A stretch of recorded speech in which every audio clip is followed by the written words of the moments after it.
Thought Bubble Audio.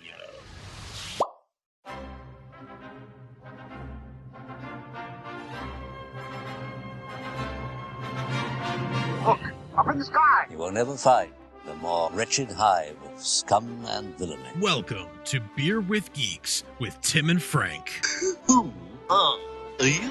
I'm Batman. I am Iron Man. Your friendly neighborhood Spider-Man. Hi, Christopher. I'm Nero. My name is Inigo Montoya. You're a wizard, Harry. A couple of guys with a couple of beers and a whole lot of pop culture nostalgia. Make it so, number one. Ladies and gentlemen, the Beatles. Name the dog Indiana. Life finds a way. I am serious.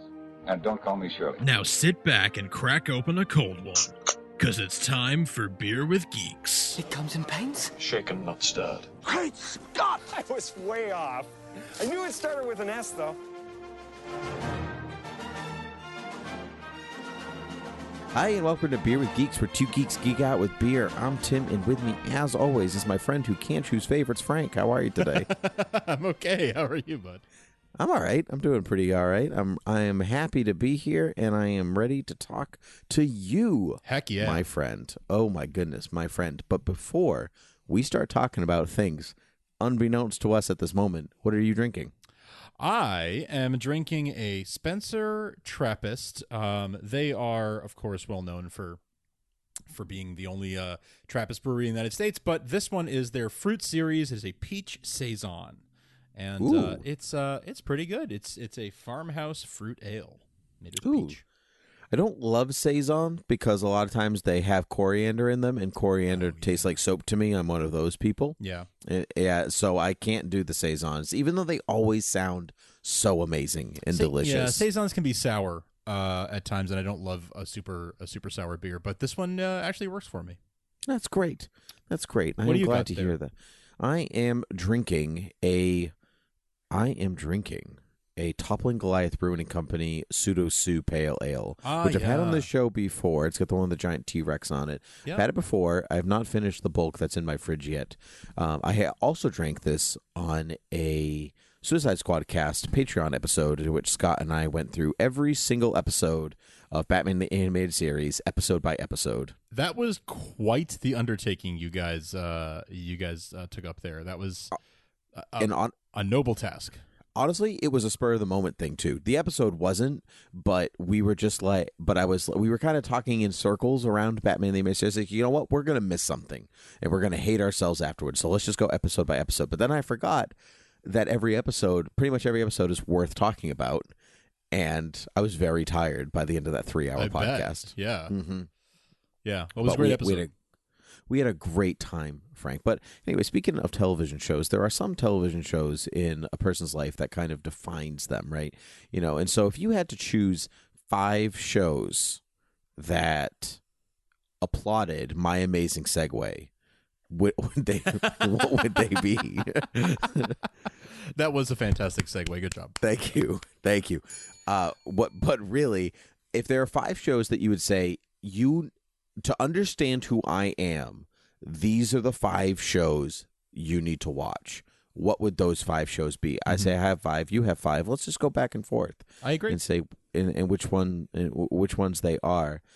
I'll start, actually, instead of you. I'm normally good at giving you the front. But since I just said mine, because I segued with Batman the Animated Series, I thought we could just talk about that one first. I think so.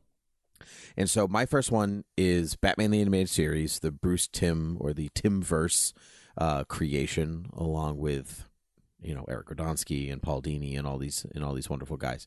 So Alan Burnett, I knew I was missing one. So Batman the Animated Series I watched when I was a kid. I didn't watch it tons when I was really little. It was like when it came out in 1992, and I was only 5. In 95, 6, something like that, in 1992. So I wasn't old enough to quite get the maturity of the show, of that version of Batman. Like, it was good for 10-year-olds and it was great for adults, but for 5-year-olds it would be a little slow. It was on the slower side. Sure. So I didn't watch it tons when I was that age. It wasn't until season 4 of the show when it switched from Fox TV Kids Fox Kids to Kids WB, and they did the revamped version where it was closer in line to Superman the Animated Series, and thus kind of really started the Timverse, where it was, now the first, like, the crossovers started happening and everything like that. That's when I was old enough to really get into it, and so season 4 is actually my favorite season because of that. I recognize that not all the episodes in that season are the best, though there are some awful episodes. Looking at you, Batman, in my basement. Some terrible episodes of the first 3-season run, but I love a lot of the redesigns. I love some of the storytelling. The Batman in that, he's like just kind of enough of a jerk, but also a nice enough guy to be my version of Batman. Yeah, because sometimes original series Batman he's a nice guy. Like Bruce is a nice person, and he's kind of sassy and all that. He's very Denny O'Neil, Neil Adams Batman. And season 4 is more like, I don't know, like Jeff Loeb Batman, if that makes sense. Yeah, I do know what you mean. Yeah, yeah. I came to the show once Superman was already airing. That's when I started to catch some of them because of the whole superhero block that they would do. So I didn't watch the early seasons, and I still haven't seen every single episode. But I didn't. They're on the DC Universe app, Frank. Well, actually, the season 4 isn't. The last season isn't, but you can watch all the Fox Kids, the original style. Yeah, so I actually look forward to doing that sooner or later. But yeah, it's a fantastic show, and it is so important and such a key piece of media for anybody who enjoys, honestly, most of the modern day superhero animated stuff that we enjoy, or really sort of modern animation that's sort of for adults but with kid undertones, or that's kid friendly. It comes from that show. That show, I think, set the mold for lots of other shows that followed.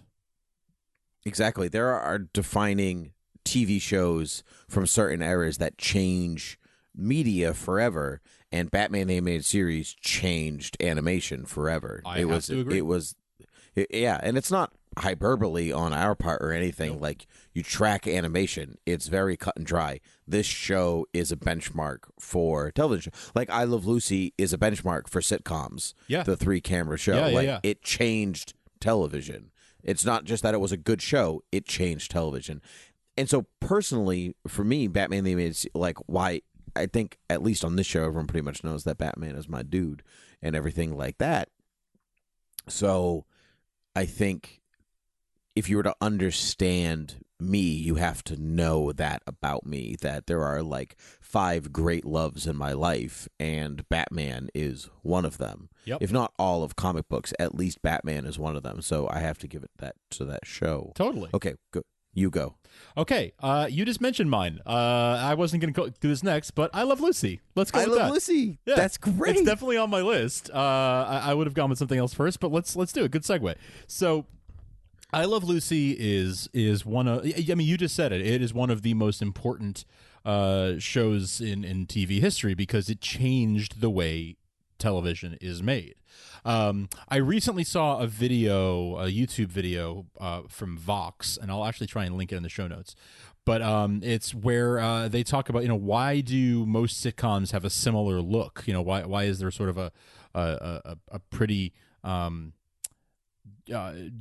pretty similar look and feel to most sitcoms, and that's because they're doing the 3-camera thing that I Love Lucy pioneered. Yeah, here I got the video. I'll throw it in the show notes. Right on. So, yeah, it's the whole thing was they had 3 cameras facing the stage at any given time, and it was lit a very particular way. They created this system where they could just change between the cameras to get different angles. They could just do a couple of takes of the scene and be done. And so you get sort of the the wide shot and the close-up shots from different sides, and they just pan between them. And that's how I Love Lucy started it, and then every sitcom known to man after that basically did it, because they pioneered this very, very logical, common sense thing that was such an easy clear way to do things that it's still done to this day. Will and Grace, right, which recently came back, shoots still exactly that same way. Friends shot that way. Frasier shot that way. That 70s Show is shot that way. Like all these different shows. The Big Bang Theory. Big Bang Theory shoots that way, exactly. So anytime, essentially, whenever it's shot in front of a live studio audience, it's essentially it's a 3-camera show, and it's shot the way I Love Lucy was. But that aside, it's a hilarious show, and it was a very pioneering show because of its portrayal of Lucy as like this. Think back to the way women were portrayed, for example, on TV or in film before this show, before the early 50s, and you'd be hard pressed to find a woman who was like sort of the clown and who was like, like not played for not like the totally serious housewife or stay-at-home mom, or she was zany, she was kooky, she was fun in a way that usually Charlie Chaplin or Harpo Marx or these male sort of lovable tramp type characters would be the ones to fill that stereotype. The situations that Lucy was in are things that still to this day are being sort of revisited in sitcoms because the show was on for so long. I think they covered so much ground. We were watching an episode of New Girl, that show that was on Fox that I'm a big fan, Zooey Deschanel, a big fan of. And there was an episode where she gets a football helmet stuck on her head. And I was like, wait, that feels like a Lucy plot. And I looked it up, and there's an episode where Lucy gets a trophy, like a cup, stuck on her head. Oh, yeah. And I was like, that's right. That's like straight out of the I Love Lucy playbook. And that's nothing against, New Girl for borrowing that. It's just like it goes to show that Lucy really has done so many of the sort of what are now tropes started there in many cases. So I agree. It's a delightful show. I love it so much. The time has come. So when my sister just gave birth to her first child a couple of weeks ago, and when she went into labor, she sent a YouTube video of Ricky Ricardo going, "The time has come." That's incredible. I love that. I know. That's my family. That's what we grew up on, right. Actually. So like Nick at Night was I Love Lucy. That was like the show to go to. We watched Bewitched and I Dream of Jeannie and like all these other ones, but I Love Lucy was one of the main stays in our house. I just watched a clip of it the other day. I was singing Cuban Pete to myself. Do you know that song? Man, yeah. Yeah, they called me Cuban Pete. Yeah, that one. And my fiance was like, "What are you singing?" I was like, "Cuban Pete," from The Mask, with Jim Carrey. And I said, "I'm pretty sure Desi Arnaz sings it in I Love Lucy too." And so we watched both versions because I needed to show her Cuban Pete to understand. And oddly enough, it was one of the only acts that Lucy broke her way into that she just pulled off. Yeah, it's true. It wasn't a disaster. No, it wasn't. She just does it. It's hilarious. It's so good. It's great. They called me Cuban Pete. Anyway, my segue is actually going to roll from that. It wasn't what I was going to do next either, but I Love Lucy was actually going to be one of mine. Awesome. I was really close to putting it there, and then I just had to sidestep it into the Dick Van Dyke Show instead. Oh, yeah. Good one.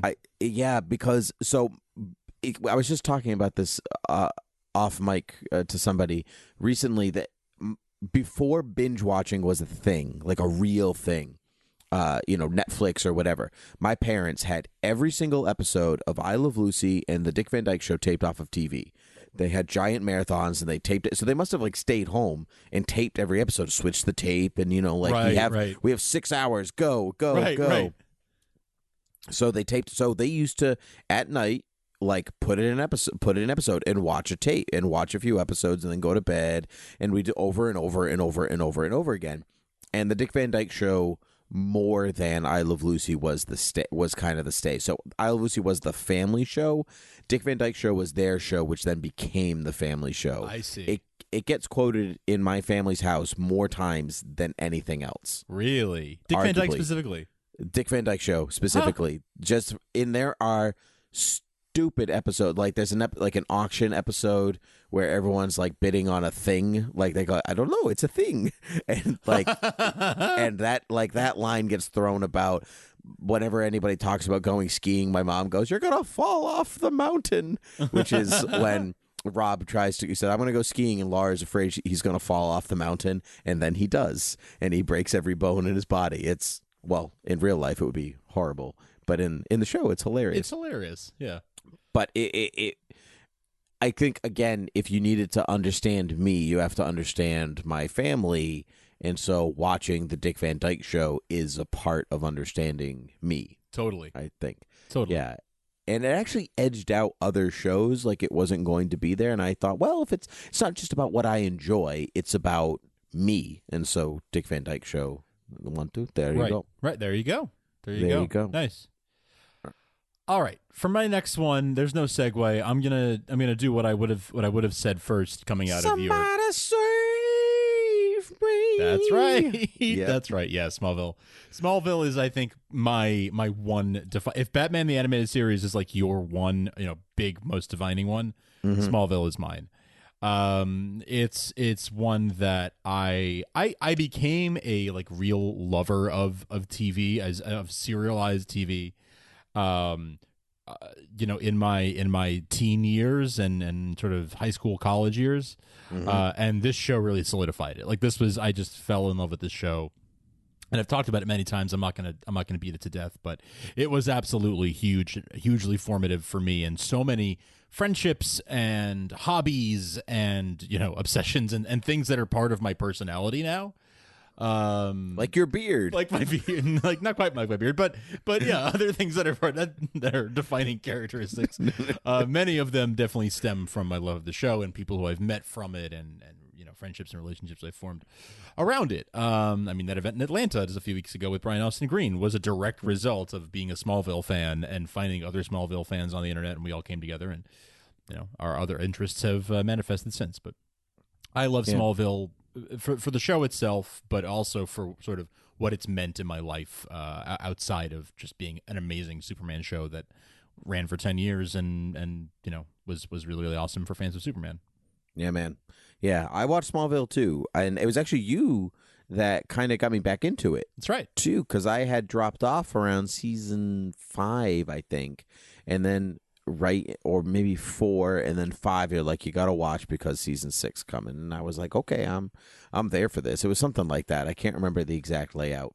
I think that's actually right. I watched 1 through 4.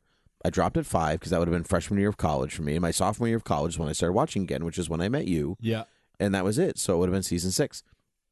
And yeah, I wouldn't call Smallville defining for me, certainly. Definitely not in the way that it is for you. Sure. But I guess it can be, kind of like Batman the Animated Series in a way that, here's this superhero show and that's a part of the makeup of who you are, but that's also like your guy, that's your character and all that stuff. That's great. It's great. A show I am watching right now that I will constantly just have on rewatch. It's the rewatchability. It goes and goes and goes and goes. I finished the last season and I'll start on season 1 all over again if I have to. Is Friends. Oh, okay. Not where I thought you were going, but yes. Love Friends. Yeah, I'm a huge Friends fan. Yeah, huge. I know this about you. Yeah, I have been since I was in middle school. I think I've just always watched Friends. It is as formative to me, maybe more formative than any other television show that I've ever watched. Wow. It is the show to make me feel comfortable, to constantly make me laugh no matter how much I know or can quote the show. It still surprises me. There's still something to look at and enjoy. And I'm fairly certain that watching Friends formed the personality that is before you today, because I am Chandler Bing. You are very Chandler in many ways. I'm so Chandler. So even like I'll watch episodes where he says things about like his certain neuroses or whatever, and I'm like, yes, Chandler, exactly, exactly. That's me. And then you kind of watch him grow up as he gets older, like past the age I am now. I'm like, oh, he grows into. I hope I get to grow into be that kind of mature version of Chandler, because that's who I am. I actually made my fiance take a Like a personality quiz? A personality quiz, be like, who are you? I needed to know. I was like, are you Monica? Right. Is this how this worked out? Because I'm always Chandler. I'll always take it. And I'm always Chandler. Nice. And I needed to know. And she was Ross. And I was like, close enough. That's fine. I'm fine with that. Yeah, I'm fine with that. They're best friends. That's fine. I'm totally good with that. But that is, yeah, Friends is, I started watching even just recently. I was like, I'm cleaning a bit, cleaning up. I'll put on Friends in the background because I don't have to sit and watch it. and now I'm starting season 9. I think like I just plow through. So you'll it. be done like tomorrow. No, it'll be done in like 2 weeks, maybe. That's still pretty good.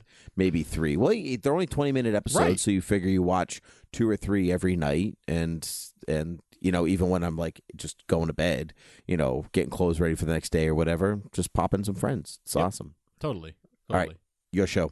Okay, I will co-sign on Friends because how much I love it. That would have been one of my like honorable mentions. Next up, I have to mention 24. I would not have pulled this for you. So 24. So I talked about like how sort of I got into serialized television. 24 was the first as a grown up, the first show that I like got hooked on and had to watch every week was appointment television for me. As like a high schooler, college, like I probably started in high school, but I became obsessed with it because my friend Lori told me what a great show it was, and she loved it and loved Kiefer Sutherland, and I started watching it around season 4, and watched it just religiously ever since. I was pretty much hooked right away. I mean, I didn't even start at the beginning of a season. I started somewhere mid-season, and I was immediately hooked just from one episode. And just had to keep watching ever since because it is that like it all happened in real time, and there were 24 episodes per season, and so it was literally the 24 hours of the day that they were building there. It was such an interesting concept and such a great. There was always a fantastic cliffhanger every single week. I really cared about the characters, and because they spent so much, you spent an entire full day with every character every season, you really got to know these characters. So I really got into it then, and it's from 24 that then I started getting into other shows that had big followings, and that eventually led me to things like Smallville, and because I started watching the show, wondering are other people watching the show and talking about it on the internet, and then from there this whole thing blossomed, and now you and I do a podcast about Supergirl, so it all traces its roots back to somewhere. Wow, to 24. That's crazy. I honestly have not watched 1 hour of 24. I wonder if it would age well. I sense that some of it might not, but it was such a good show for the time anyway. I absolutely love it, and I would recommend anyone to try. Certainly the later seasons that I'm more familiar with, I would definitely say try those. Right on. Yeah. Not my bag, baby. I'll do a recent one. I'll do a different kind. The Crown on Netflix. Yeah, I didn't really know you watched I watched maybe an episode of it, and I do intend to get back around to it, but I'd like to hear what your thoughts are. I love British culture, and I particularly find the British system of government quite interesting, particularly in between, like at the reign, like Elizabeth's reign, so the 52, 53 onward through the modern day. But that 50s, 60s, 70s era of Britain is so interesting to me. And so at least the first 2 seasons of The Crown so far have been captivating for me. And I have like made people in my life watch it. It's one of those shows where like, no, you don't understand. You need to watch it. And they go, I don't know. And I'm like, well, you just watched the show. And they go, fine. And then they come back and they're like, oh my God, I can't believe I haven't watched this show. I think just outside of the story, which I like that it turns a very notable public figure who is potentially characterless, personalityless in its own way. They turn her into a real person. They turn the Queen into somebody you can root for, somebody that you care for, that you understand what's in her mind. And I think that's so interesting since she's still alive, right? And still reigning even. So to watch like what she's gone through. I mean, she allegedly even watches it herself and enjoys it. Wow. Yeah, she did an interview. She was like, oh no, the Queen actually enjoys it. Like depends on what they're talking about, but they said it's not far off. So I think that in itself is interesting, and to watch actors be real people is always thrilling to me. And like, such how a phenomenal are you cast. John Lithgow, Claire Foy, Matt Smith. I can't remember who plays the sister. She's good too, but the whole cast is stellar. Even if some characters aren't in a lot of it, everybody everybody brings their A game. Nobody phones in a performance, and it is a beautiful show. Being in the palace, being in London or in Scotland or wherever, it is it's a feat of cinematography and production design being a television show, and I really enjoy those aspects. To you?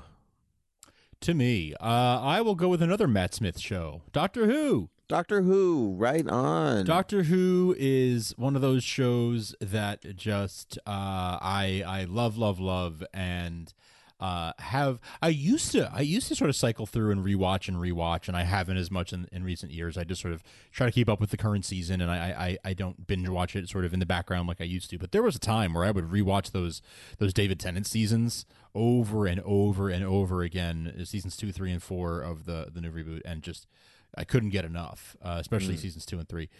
But I just the whole of the Doctor Who reboot, I binge watched it all like in one. My last, you know what it was? It was my last like holiday break of college, the December-January break. Yeah, I binge watched all of the whole series up to that point, which was about 5 seasons at that point. In one break, and just absolutely fell in love with it, and just it was sort of I have a lot of nostalgia for it because it's one of the last things that I like, one of the last obsessions that I found, in college and before I sort of joined the working world and became a proper grown up, but proper grown up who goes to Comic-Cons. But exactly. I love Doctor Who. It will always have a special place in my heart. I'm very excited for the new Doctor. Jodie Whittaker, I'm very, very excited for her and to see her do her stuff. I loved Capaldi. Matt Smith took some time to grow on me, but he eventually did. David Tennant's my all-time favorite. I think we did a Hit Me With Your Best Shot on Doctor Who, so I don't have much more to say. I believe you did, and I still believe that I have not given it a shot. Yeah, that's okay. It's just not for me. I've tried, okay. baby. Yeah, I've tried so hard. That's one thing we've come to terms with, right? Not all things are for everyone. That's correct. But Doctor Who's definitely for me, and I love it. Well, right on. So that brings us each to our last show. Yes? Yes. All right. Do you want to try to take a guess about what mine is? Ooh. Let me see. I'm going to say 30 Rock. No, actually, so 30 Rock got bumped for the Dick Van Dyke Show. Okay. So you're not incorrect, I guess, in that way. Sure. So you were really close. Honorable mention to 30 Rock. Great show. If you need to understand my sense of humor, watch 30 Rock. That's a big one, yeah. But if you also need to understand my sense of humor, this show is available to you, and it is The Simpsons. Oh, The Simpsons. I was not allowed to watch The Simpsons growing up. It was faux pas in my household, and so I didn't come to it until I was a little bit older, maybe high school. When people really don't watch what you're watching anymore. I guess when you're old enough to make your own decisions. I wasn't allowed to as a child either. And right. A lot of people weren't, and for good reason. I mean, I probably wouldn't let my kids watch The Simpsons when I was 5 or 6. Just because it's animation, but it's meant for adults. It's not. 100%. It's not a kid. It's not a kid show. It's not a kid show. Just because it's cartoon doesn't mean it's a kid show. Right. And by today's standards, it is so G-rated. In a lot of ways. Compared to like Family Guy or anything on Adult Swim, sure. Yeah, absolutely. It is nothing. But anyway, the Simpsons, especially seasons like 4 through 12, 13, maybe, are the golden age of The Simpsons. And I can tell you almost every episode, who appears, who said what. I love the behind the scenes. Like I just read a book about the making and writing of The Simpsons. Like, I think it hits on, I love sociology in its own way, and I think The Simpsons is an amazing study in the sociology of America. Interesting, and the American family, and what does that mean. And it's great even for literary theory, and it's a really smart, for a show about stupid people. It's so smart, and that's what I love about it. And it's ultimately relatable. You can go to any country in the world and someone's like, my dad is Homer Simpson, because everybody's dad is a little bit Homer Simpson, maybe except my father, who is pretty much the antithesis of Homer Simpson. Yeah, your dad's not Homer, not even remotely, and I love him for that. But I think this show is genius, and so when I am done watching Friends, I'll watch The Simpsons. It's nice. like that level of closeness for me. Anyway, Yeah. and your last show. The last one for me is going to be really hard because I have to eliminate some ones that I love. But I have it down to 2, and I'm going to go with not the one that I think is better, but the one that I think is more representative of me and my sense of humor and my taste. Okay. Scrubs. Parks and Rec was the one you got rid of, wasn't it? No, The Office. The Office. The Office. Yeah, The Office is the one I have to get rid of. And that 70s show is kicking around there, too, as an honorable mention. But I'm going to put Scrubs in this top 5 because it is more indicative of who I am and my sense of humor. It is the weird sort of zaniness of the Zach Braff's character, JD, is very much... Like, I identified with JD so much when I was, like, in high school, college, when the show was on. Absolutely loved it. Watched it till the bitter end when they moved to ABC and everything went down the tubes. But I loved it so much. The NBC days, obviously, are the golden days. And I actually recently started rewatching it on Hulu. And it doesn't all age super well, especially the early seasons. A lot of mistasteful jokes by today's standards. But the overall fun and zaniness and warmth of it are still there for me. And I just love it so much. That's great. I love Scrubs. I wouldn't put it on my list or honorable mentions, but I do love Scrubs. It always made me laugh. It was worth it for Dr. Cox alone. Oh, yeah. Worth it alone. So well, great. Frank, this was super fun. Super fun. I'm glad we got to do this.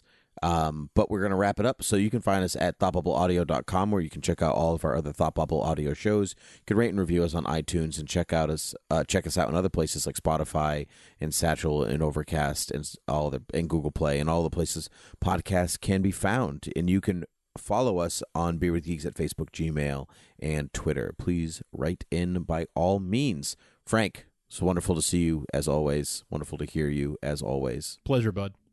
All right. Well then, until next time, cheers.